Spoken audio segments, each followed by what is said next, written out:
Catalyst 2030 is a movement of social entrepreneurs and innovators embracing collective action to achieve the SDGs by the deadline 2030. Our 1,500 members are active in 197 countries. By emphasizing collaborations, Catalyst 2030 is leveraging the power of the collective to accelerate real change in the lives of billions of people around the globe. What do our members say about Catalyst? Catalyst 2030 is an invaluable global community of impact entrepreneurs. Our relationship with Catalyst 2030 has really taught us the power of co-creation. Join Catalyst 2030 and network, bond, and collaborate with our family members. And I like the spirit of bringing change makers together to share and learn from each other. Catalyst really understands the transformative nature of collaboration. It's also a platform that can give us new tools and resources. Catalyst 2030 has put my work on steroids. But most importantly, to come up with solutions that are practical, ways where we can really make things happen, because social entrepreneurs are doers. Are you a catalyst? Join us to achieve the SDGs.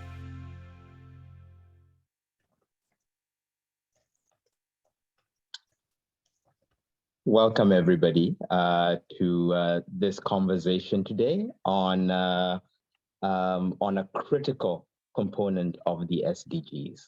And here we are, of course, talking about climate action, and climate solutions. My name is James Irongo Mwangi. I am Executive Director of the Dauber Group and a co-founder of the Climate Action Platform for Africa. And today's topic is one of particular deep resonance for me, and one that I am excited to help facilitate as we hopefully engage with representatives from the social sector and members of the Catalyst 2030 community, and importantly, critical voices from the public sector, government leaders, policymakers who are wrestling with the challenge of climate change and the need to marshal climate action at scale. And in all of this, we will be particularly paying attention to the crucial role of South-South collaboration. And I'll maybe spend a moment talking about that, but before and then pivot to welcoming our panel. And where I will focus is how we typically think about climate change. I think, in some ways we're entering a period where it is no longer possible to ignore the central reality of human-caused climate change and its effect on almost every aspect of society around the world. And we're finally starting to see societies take this with the level of seriousness that it deserves. Unfortunately, I think that there is a particular framing, or when we look around, we see a particular framing. And it's a framing that I think we want to challenge and revisit from a South-South perspective. And that is a framing that says, on the one hand, human-caused climate change was largely caused by large-scale industrialization and the Industrial Revolution, the fruits of which were enjoyed almost entirely by the populations of the global North. The worst impacts of climate change are clearly being experienced in the global South. I think a logical but perhaps misleading conclusion as a result of that is that all of the action to contain our emissions and avert climate change will be taken in the global North. And the role of the global South is as victims who will need to be buffered from the consequences of these actions because they did not benefit from them. There is a justice in that position, but I think that the latest science from the IPCC is clear and challenging. We have left it too late for us to just say that this is about some people stopping emitting and others continuing business as usual. Instead, we are looking at, if we are to avert disaster, a few decades of concerted effort around the world to really turn this ship around.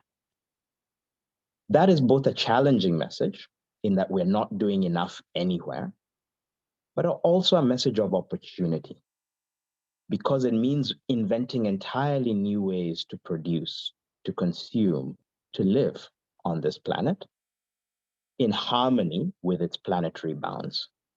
And in that regard, suddenly the global south is not behind trying to catch up in the industrial revolution so that it can also prosper.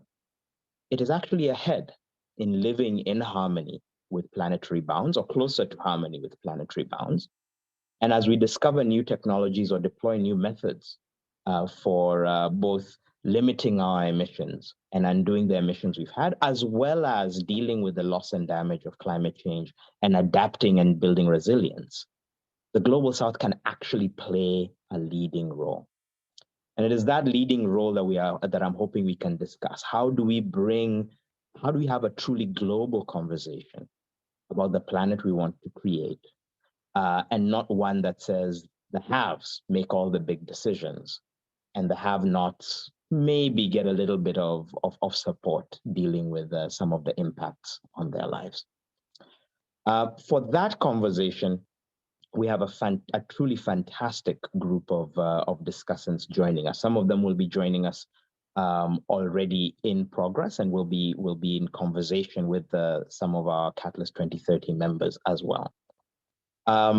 Firstly, and I think will be joining us shortly, we have Monica Juma, the Cabinet Secretary for the Ministry of Energy in Kenya. Nani Hendiarti, the Deputy Coordinating Minister for Maritime and Investment Affairs in Indonesia. Amira Saber, member of the Egyptian Parliament. And Heinrich Tolkien, the G7 representative from Germany, so giving us a little bit of a global north perspective. As you can see, these people are drawn from every corner of the world. One of the unfortunate consequences of that is you always are thinking, well, did I pronounce the names correctly? And if I did not, I apologize. And with that, I think I will turn to, I think let us begin with, and just checking whether Monica has been able to join us on the line, and just checking. And if not, I'll pose a general question to start us off, and we will take it in order. And that is a question that I alluded to. There's a tension in the way that we typically talk about climate and climate solutions, particularly in the global south. We frame it as a tension between maintaining and improving the standards of living of those who so desperately need to gain dignified and sustainable livelihoods, and the climate, right? There's a trade-off between economic growth and climate action. As we head into COP27 in Egypt, an African COP and a global South COP, this view around how do we allow people to continue to progress into dignified livelihoods while meeting our climate aims is going to be foremost. My question to all of our panelists is, how do they come into that discussion in a way that addresses this either-or framing? Is it either-or? How do we get beyond either-or? And what specific actions, if any, would they point to in their own activities that speak to this? And I'll start with you, Nani, speaking from the Indonesian perspective. As an rapidly industrializing and rapidly growing economy, how do you think about this particular tension? And what are the measures that Indonesia sees itself as taking that could realize a real win-win between economic opportunity and climate action?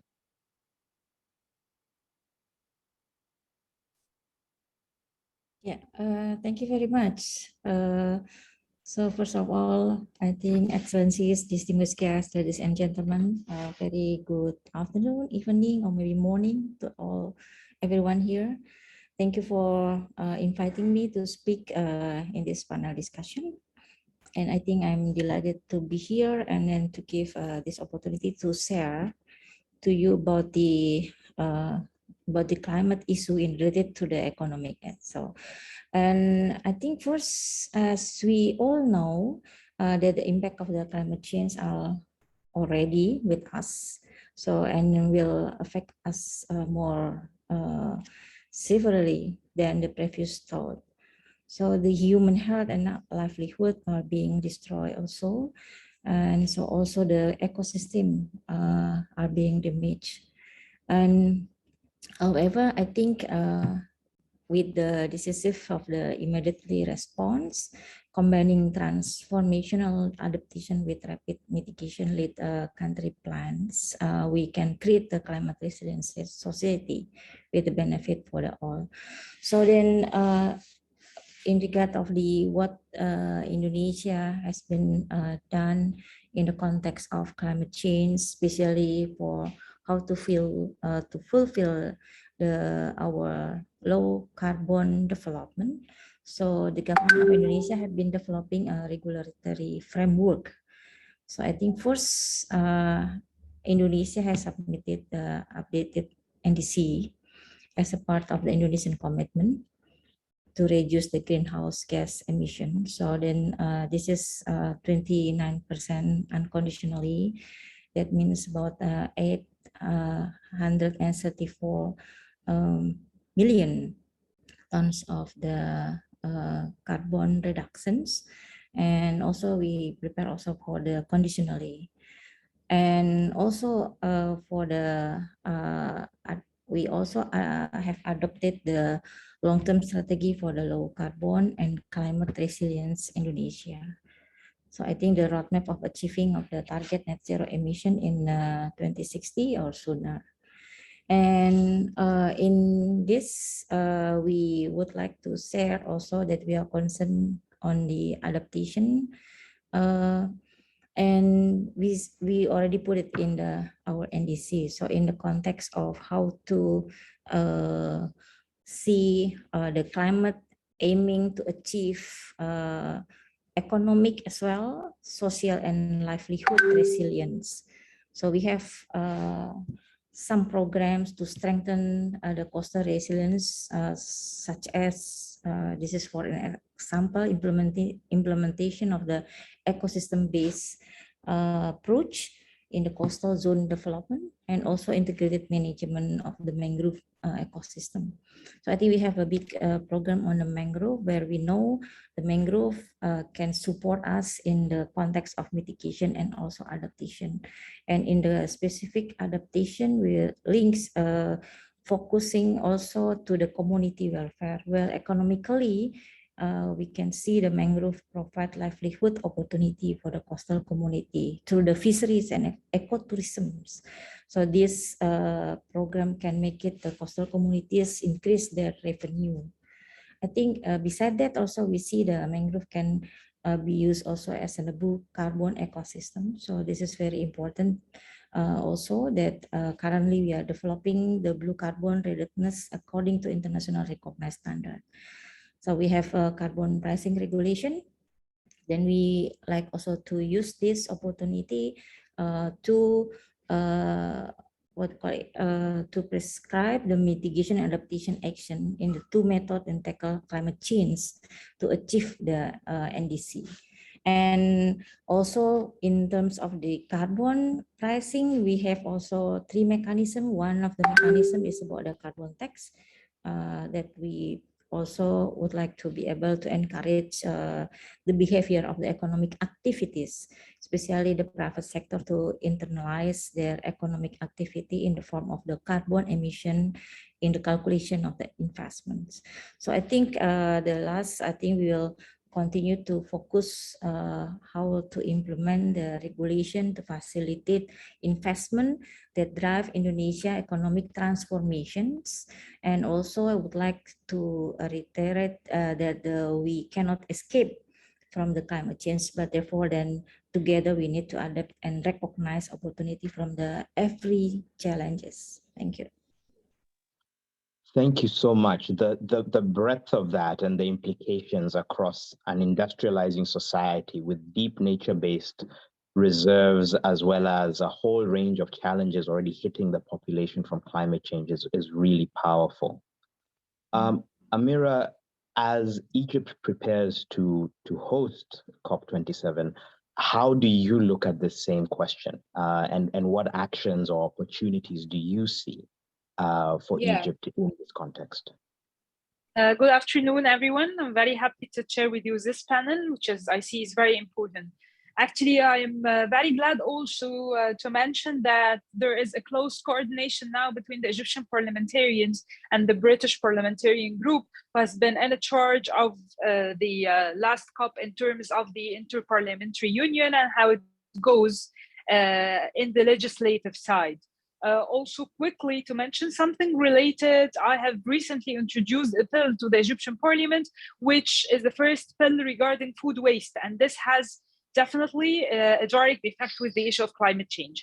Talking now about South-South cooperation, I don't find there is any way to manifest on the table of the negotiations and to impose the agenda of the global South, except if the South would talk to each other very intimately and coordinate totally on their priorities, which I definitely see as a development expert are totally different to one way or another, in one way or another, than the priorities of the North. So actually, given that we have such a large pool of issues to talk about, common concerns, many of the countries in the global South, they face challenges which the North don't.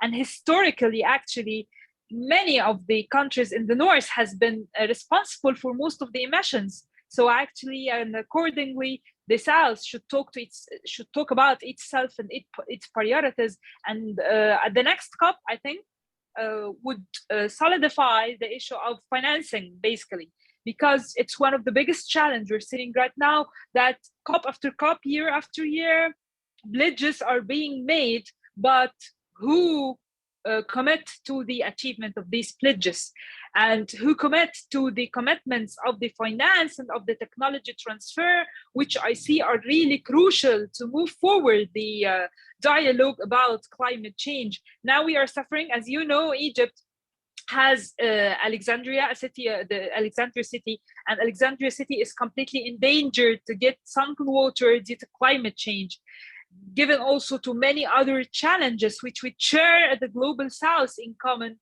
and which actually I see is a very, very important and crucial background to stand on to make the cooperation go forward, go very strong, because united we can definitely achieve more, and we can make the commitments of the North well shaped and well implemented. Thank you. And that's actually a good segue to you, Heinrich. You're hearing a couple of different perspectives from the global South. And I think that it does pose a question as we look to the G7, which is where a lot of these emissions, both current and historic, are sitting. What do you see as the role or the potential grand bargain that might be possible between North and South to really address this challenge? Thank you. And let me start, James, by congratulating you on the way you put out this difficult question, and then how you laid the ground for the debate that we are just leading, and showing what the tension really is. And I fully agree with what you said in your introduction. Is it good to look at this topic from this point of view of a tension between the North, who has to deliver on climate financing, and the South, who is the victim? Because we all know the picture, if we go into the detail, is far more complicated. We know which country the biggest emitter is. We know where a lot of, let's say, money is generated by selling fossil fuels, oil and gas, which is of course bought everywhere in the world. So it's a complicated picture. What I would suggest is that we perhaps try to look at the challenge from a different angle.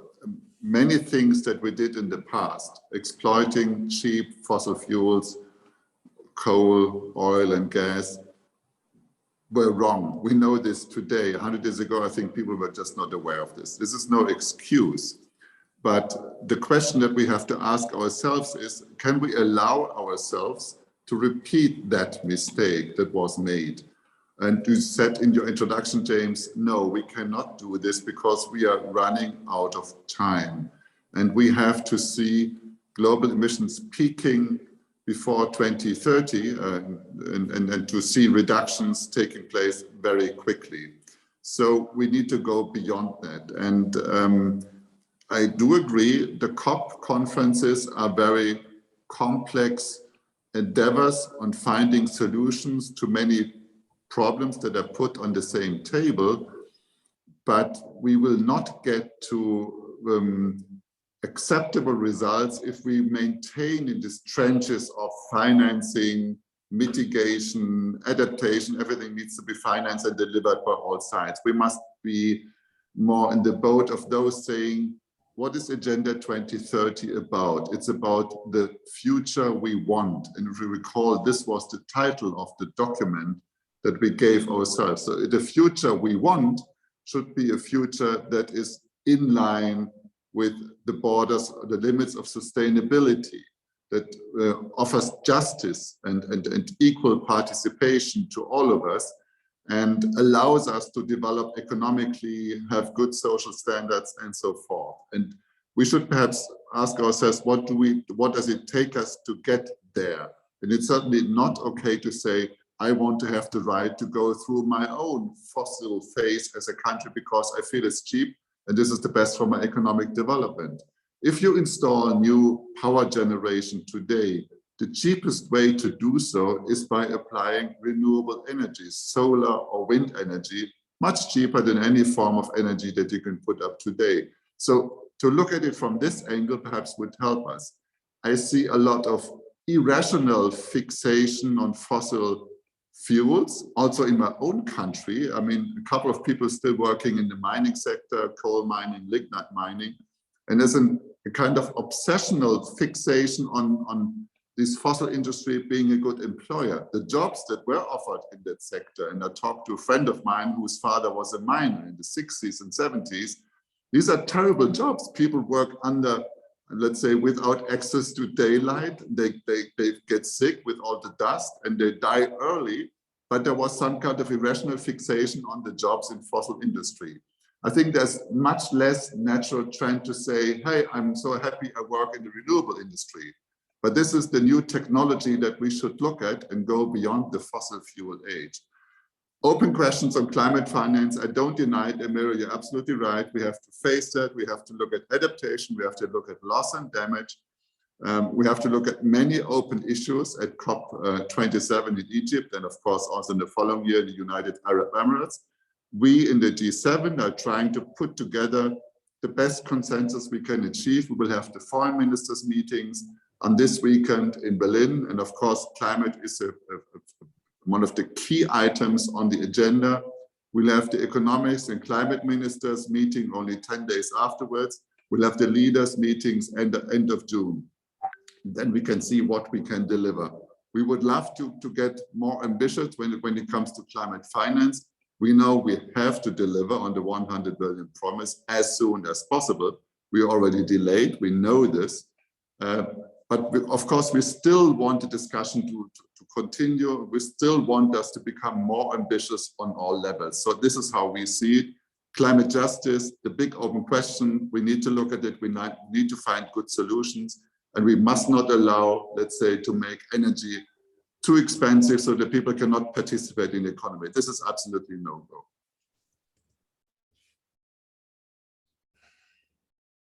You're muted, James.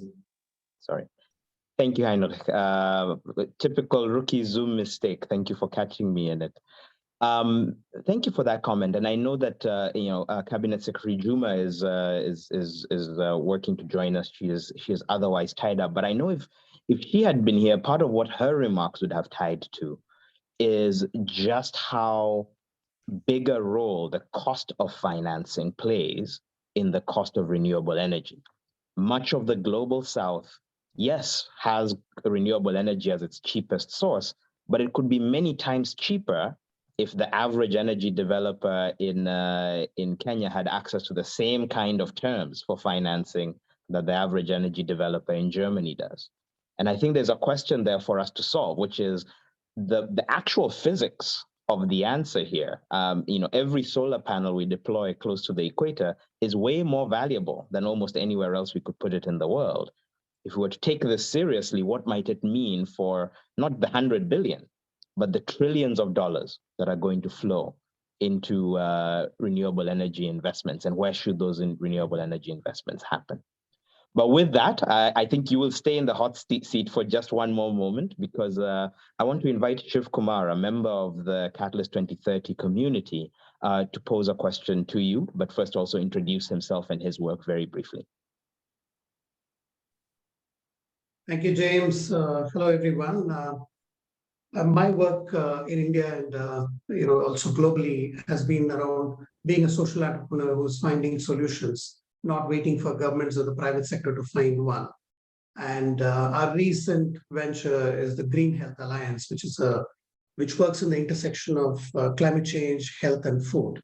And I had a question for Dr. Tolkien, and I thank you, sir, for making it clear that a binary debate around North and South is not really going to be very, very helpful. But I have a question for you from a social entrepreneur angle. We have been playing a big role in the Global South as change agents, not just as recipients or beneficiaries in the Global South, particularly the social entrepreneurs. How can the G7 agenda recognize this shift and actually treat us as equals, and not only as equals, but actually as, in fact, as leaders of climate solution? Thank you.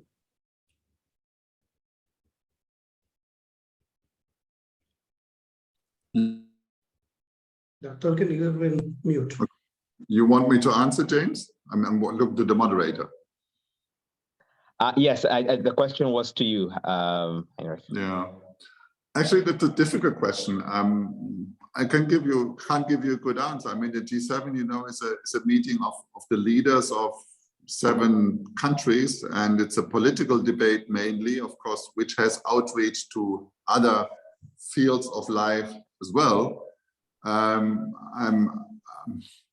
sure you could, I don't know, hand in a paper or send your ideas about it. We can make sure that it finds its way into the discussion, but it will not shine up on the official agenda as such. That I think that's unlikely. But of course, we are open for business here. And you talk to me, you can just approach me and send me an email, and I look at it and make sure that I can channel it to the friends and the colleagues who have to have a look at it. James, if you allow, while I have the floor, because it was mentioned that a solar panel put up close to the equator where there's more sunshine would make much more sense than, let's say, these huge installations that we have in Germany producing huge amounts of energy, even with the poor weather that we have here. The other day, we looked at the project of the Great Green Wall in the Sahel, which I think is a fascinating project.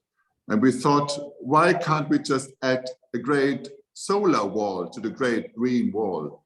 And we looked at the issue in more detail, and we found that it is difficult to find a common platform for the 11 countries that are part and parcel of the Great Green Wall project to start a discussion. What kind of framework would we need? What kind of regulatory approaches do we have to take? What kind of technical solutions do we have to look at?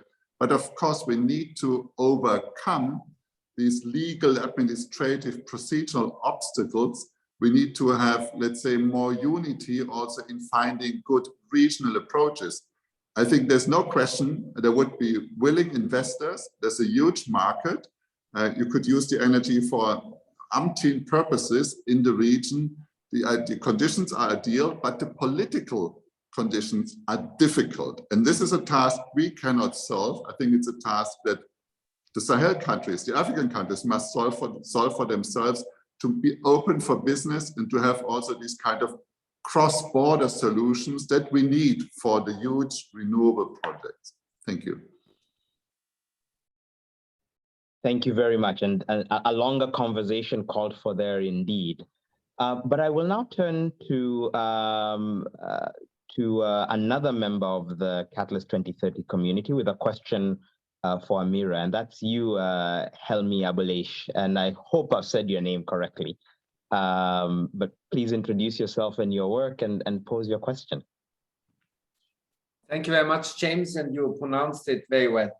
Now, or I myself, as a social entrepreneur from Egypt, we prototyped actually the first agricultural carbon credits in Egypt on our organic farm, and learned that a farmer in Egypt can earn up to 250 euros per acre for his carbon sequestration, whether it's on trees or in his soil, or avoiding methane emissions from compost or fossil fuels in using renewable energy.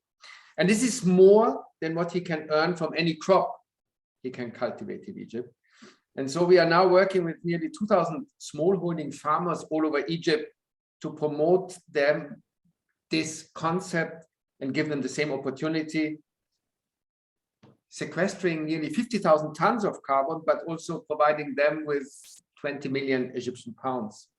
And now, if you would do this with all the organic farmers of Egypt, then they could sequester nearly 3 million tons, which is 1% of Egypt's emissions. And if all farmers of Egypt would join this movement, then you could sequester 100 million tons, which is 50% of Egypt's emissions.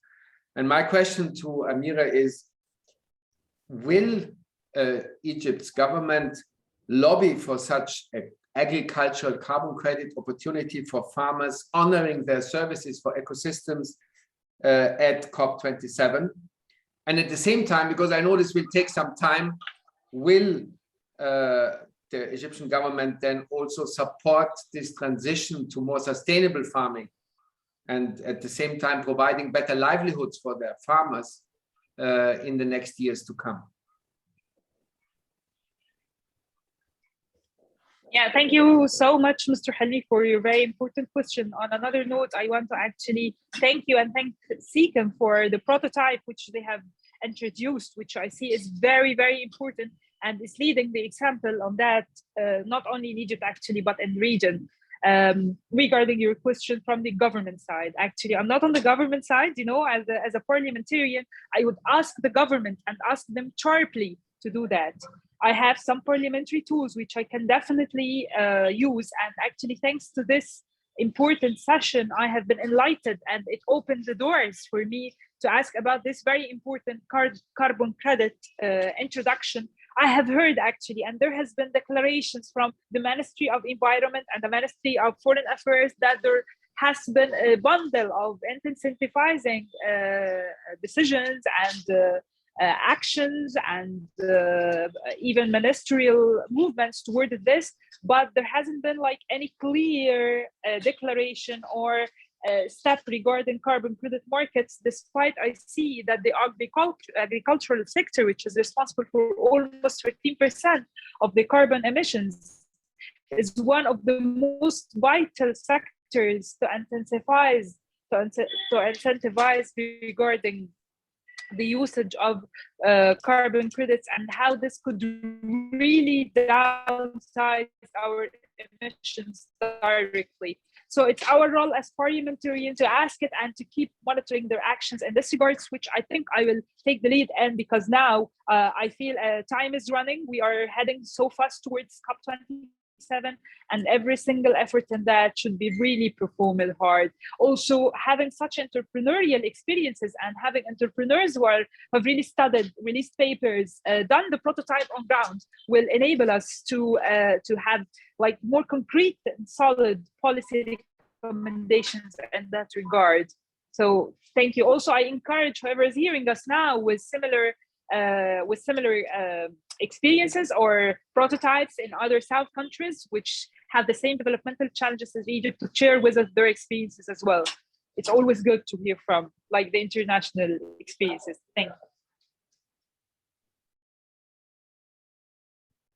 Thank you both. And there is something about that vision of taking Africa's farmers, and in particular Africa's smallholders, and making them real climate agents that's deeply inspiring.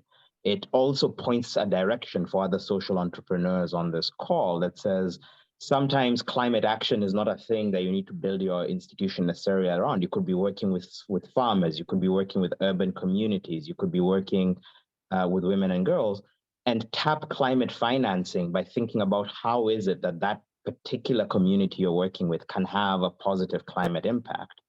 It then does create the exact pressure that you've both just discussed, which is how do we make sure that the global carbon markets reward this type of work in a way that allows us to fund the investments we need to make in our farmers, in our communities, in our kitchens, in how we cook or how we transport ourselves to improve conditions in the global south.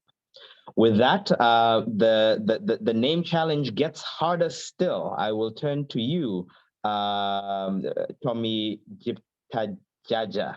Did I say that correctly? Or even close? I didn't even get close, Tommy. Almost there, James. Almost there. About 80% there. You're good. You're good.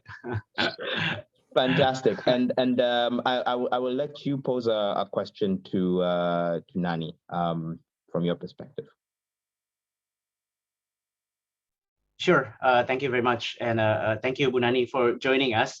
And we'll share a little bit about Green Hope first. I'm a co-founder and CEO of Green Hope. We are a green technology social enterprise from Indonesia, based in Indonesia. We are in the business of finding more advanced but really traditional and locally sourced material that will deal with alleviating climate change from reduced carbon footprint, as well as reducing plastic waste pollution from better behaving biodegradability or compostability. So we aim to find water abundant, scalable, locally sourced material, such as in Indonesia, we find the starch from tapioca, from cassava, that is abundantly available and scalable. It's based on our 10 years worth of research and 7 years of patent process, patented in the US, Singapore, and Indonesia. With tapioca, for instance, kg per kg is 30% less carbon to begin with. So if we can start replacing some of the conventional plastics with bio-based version that is a better, with less carbon footprint, that will be a good start. And also at the end of life, it will also be compostable, so avoiding the microplastics pollution that is really being the challenge, global challenge also next to climate. So right now we are also exporting already, and interestingly, a lot of some of the export is really to other ASEAN countries and southern countries as well, because of the similarities of climate, therefore similarities of potentials and the solutions also. So we are very excited to be part of the Catalyst 2030, and our question is really for Bunani is that given Indonesia's current status, right, as leader of G20, what are the top priorities really for G20 this year? And also, how do you see the collaboration can happen between governments of G20 with social enterprise organizations such as Catalyst 2030 to foster faster results, better system change, and speeding up SDG progress? As we know, the world is not currently on track for 2030, right? And COVID didn't help us also on that note. Yeah, thank you very much for the question, Pak Tommy. So I think I would like to share that the Indonesian G20 presidency is focusing on the 3 priority sectors as the key for the strong and sustainable recovery, which is first about the strengthening of the global health architecture, and then the second one, digital transformation, and the third one, this is very related with the topic what we are discussing now, is about energy and climate change. So in Indonesia presidency of the G20, so milestone for the archipelagic nations, Indonesia need to provide leadership in the Southeast Asia and the world.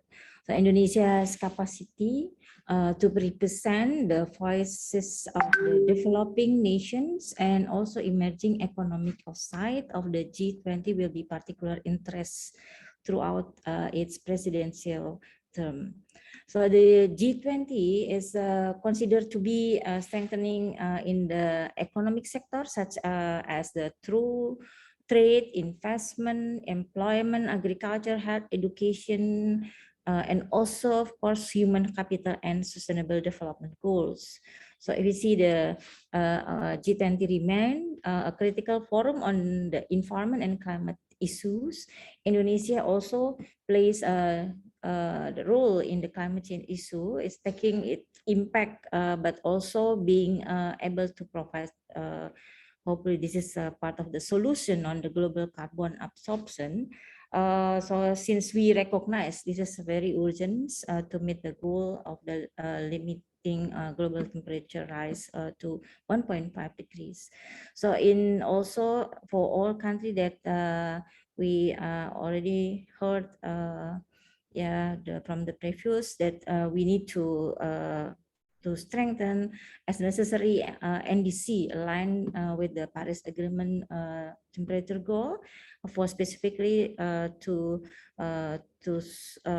what to call it for the COP27 in I think this is a very very important. And then in this context we are also reviewing our NDC, and then we Indonesia continues the effort and action through the number of the policy measures and actions to implement comprehensive nationwide response to climate change. So as also we aware that under our NDC we have 5 sectors. So the 2 biggest contributor sector are the forest of Folu and also energy. In the context of energy, as we already put it in the roadmap, the sector of energies contribute also about 11% from 29%. This is a big amount. And in this program specifically, we are focusing in the G20 also to focus on the energy transition. So where we see we have a big potential on the renewable energies. We have 437 giga potential for the renewable energy, but we still have a very small installed at the moment. But we have now our target and already put it in our general plan of the electricity supply business until 2030 is about 51%. It means with the capacity about 20.9 gigawatt of the renewable energy. So in the other side, also in context of energy transition, we will we will build the facility on the carbon reductions. These 2 big programs will meet in the, we call it just energy transition. So then which focus on the environment, people, and also the clean energy. So I think this is our main target. And also beside also of course financing, I think this is very important that we are concerned also. So during the G20 Indonesia Presidency, the government of Indonesia has an initiative to establish, we call it the Global Blended Finance Alliance, as a new multilateral organization with voluntary membership basis decided to scale and to replicate technological and financial innovations, product and solution to unlock investment in the climate change, and then also is SDGs including energy transition. So so this is still going in the process, bringing to the G20 our presidency. So I think the last the collaboration between the government and all stakeholders, including social enterprises like Green Hope organizations. Yeah, so also of course such as Catalyst 2030 is very important.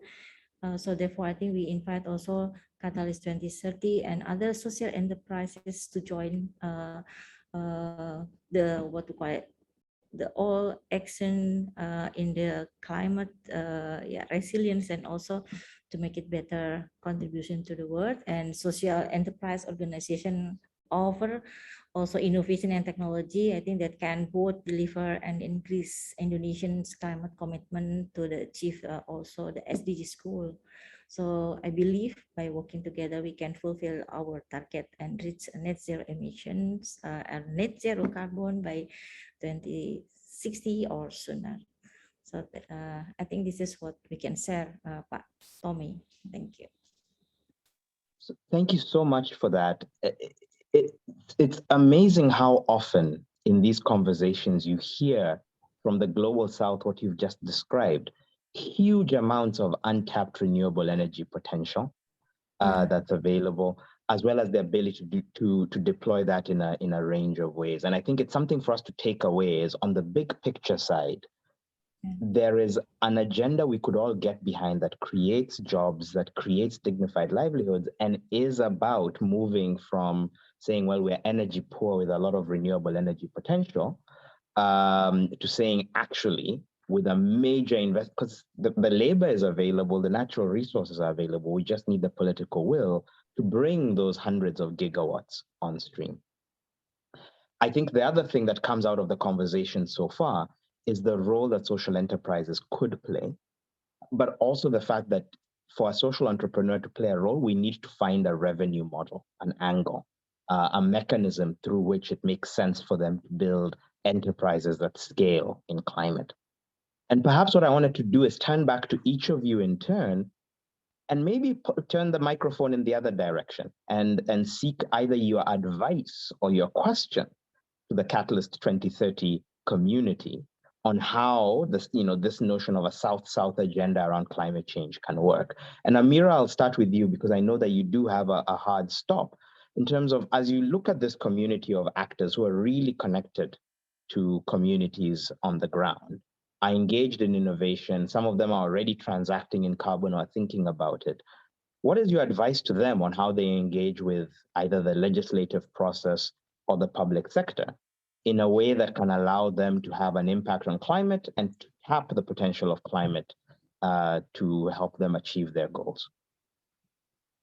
Yeah, from my point of view, actually, every entrepreneur should seek to reach out or to deliver his or her voice to a legislative channel. Now, I do that myself. I maybe go frequently to the innovators. I have been introduced previously to Mr. Helmi, and I've been introduced to amazingly, surprisingly, very good initiatives that could actually yield much money and much renewable energy if they are implemented.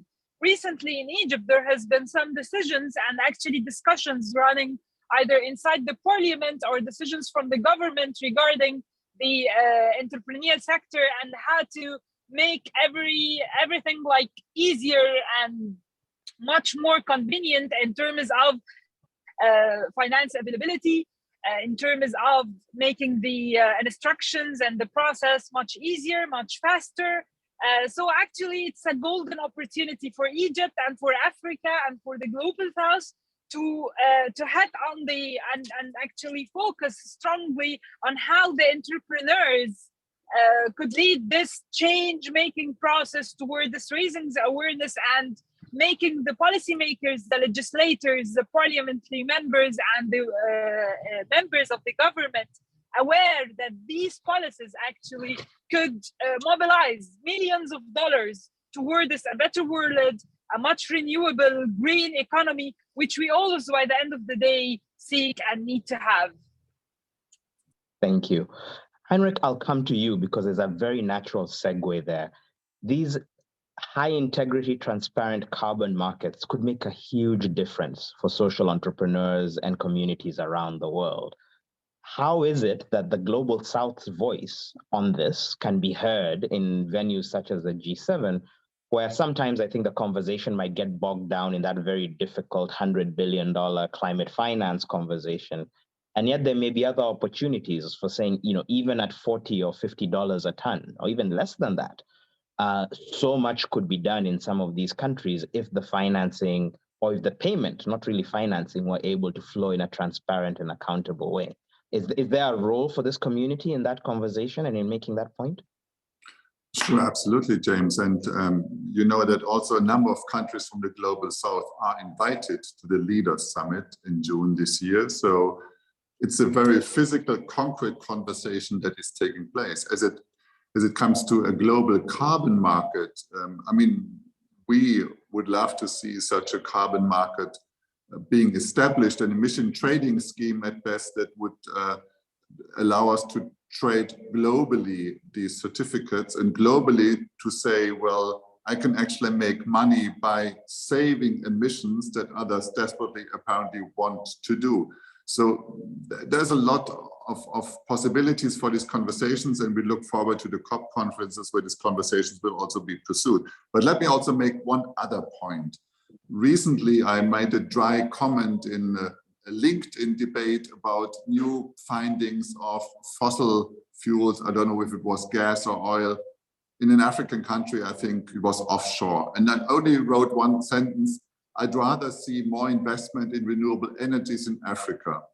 And what happened was next to a shitstorm, because apparently it was felt by making this comment, I was trying to expropriate this African country from their divine right to exploit this fossil fuel and make money with it. I felt, well, I mean, what Nani just mentioned, this huge potential for renewable energy in Indonesia, this is money to be made. Of course, you need investment. It's a lot of money that can be earned, but we do not take this in the similar vein as not exploiting oil and gas that has been found, because there we feel it's our right to do it.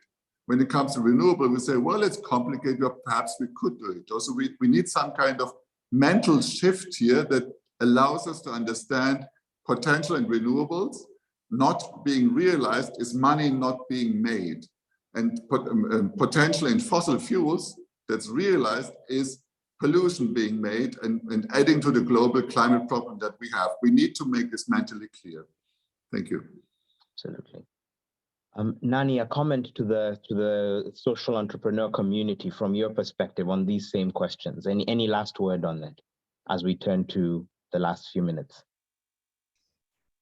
Yes, thank you, James. I think for the social enterprises, so it's very we need to work with them, because like Pak Tommy mentioned that we have an issue, for instance, about the plastic waste. This is already working well, yeah, where the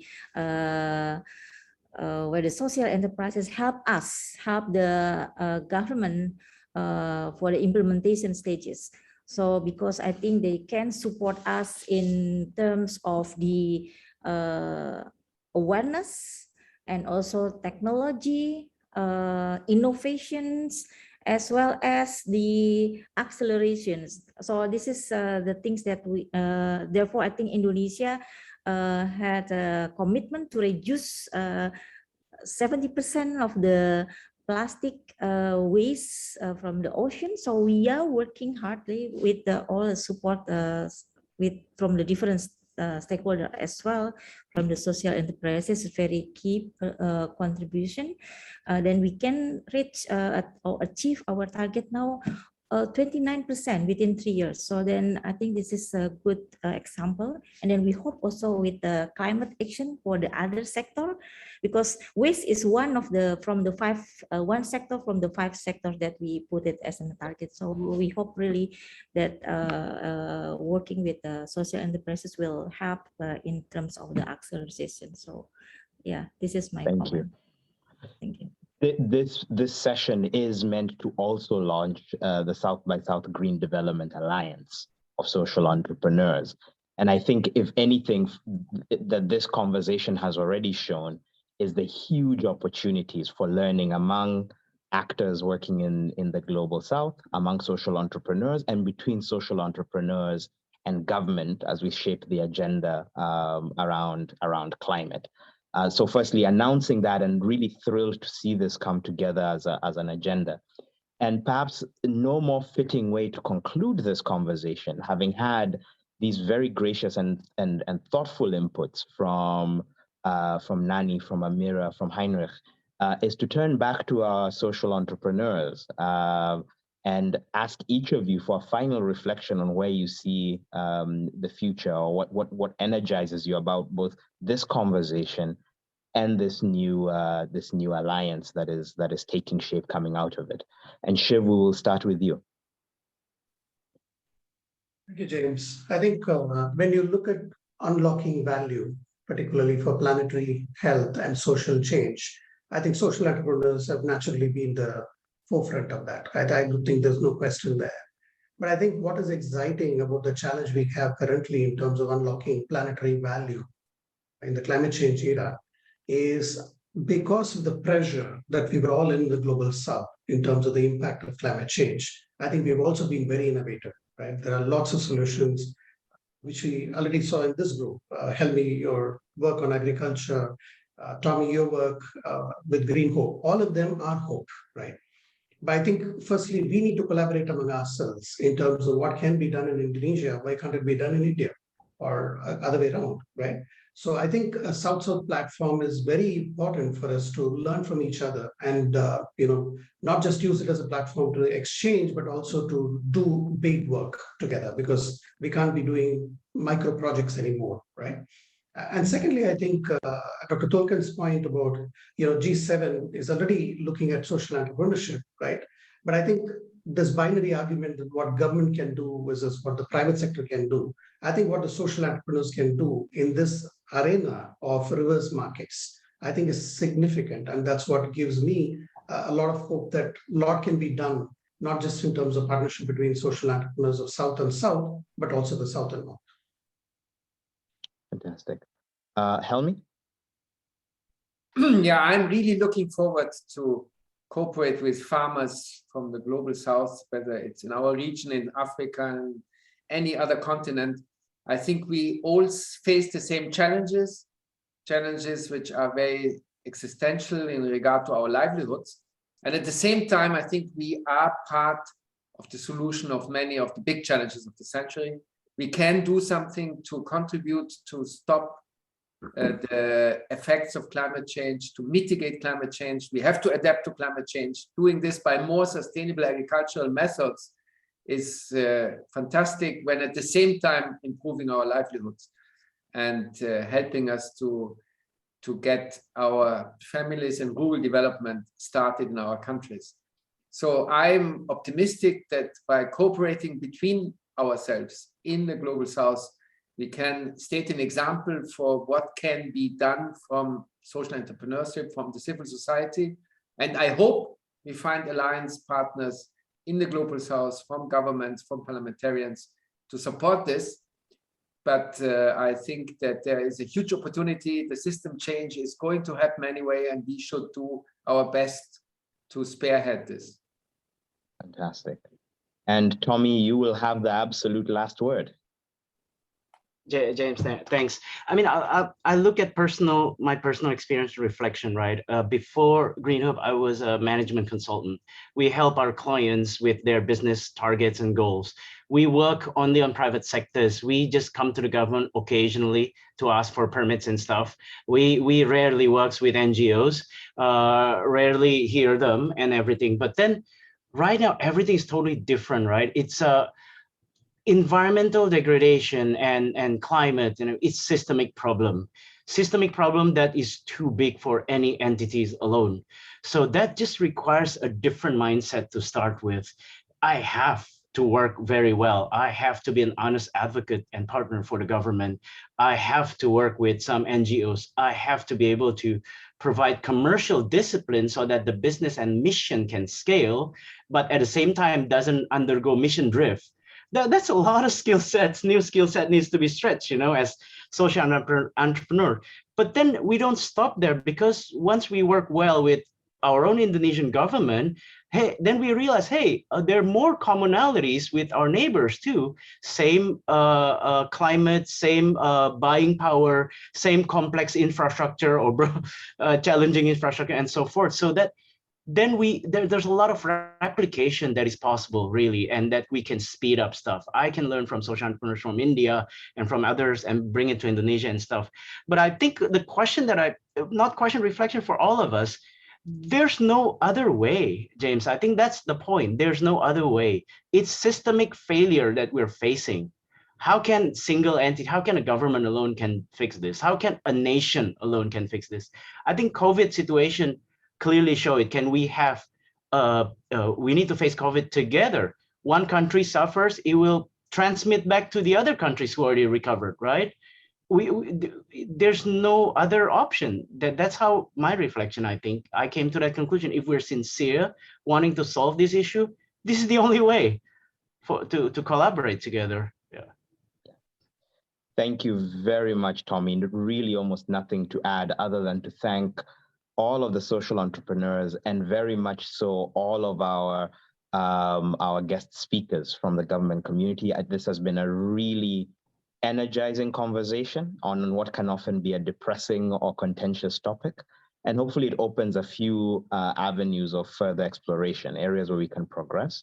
And hopefully it also sets the Alliance up to be a venue where South-South collaboration and North-South collaboration, indeed, around pursuing big climate impact can happen effectively with a direct link to the ground and to the systems we are all trying to adjust and change.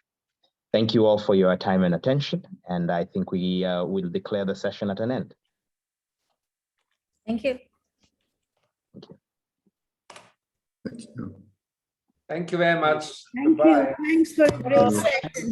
Thank And you. it's nice to have launched the Alliance. Now we have to Thank you. make sure it happens. Thank you. Thank you, very thank you. much. Thank you. Tommy? Thank you, Bunani. Thank you.